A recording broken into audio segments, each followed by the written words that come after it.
The big banks have panned the new levy and bluntly rejected the Treasurer's call to absorb it. But the smaller banks have welcomed the levy, saying it will help level the playing field. Finance correspondent Philip Lasker reports.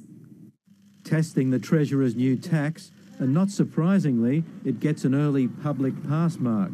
Because we all see the profit the banks make and we're not happy about it because we give them most of it, and it's good if they slug them. They're making so much profit and they should give more tax to the government. Not everyone is so sure.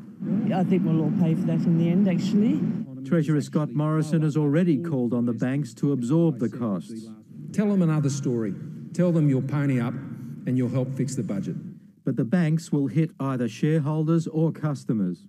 Anyone who runs a business knows that there's no magic pudding. All costs go somewhere.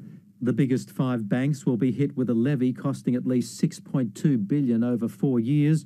The competition regulator will ask the banks to explain all changes in loan pricing. The banking regulator will have the power to strip misbehaving bank bosses of their bonuses and fine banks up to $200 million. There'll also be a financial complaints authority, a free one-stop shop for all financial service industry complaints. Bank executives who do the wrong thing will be out. The level of regulation over their bonuses will be such that they won't be able to get all of their pay in one hit.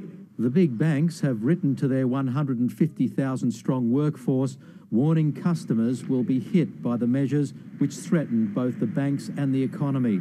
Smaller players like the Bank of Queensland have given their cautious approval, admitting the bank levy does provide a more level playing field.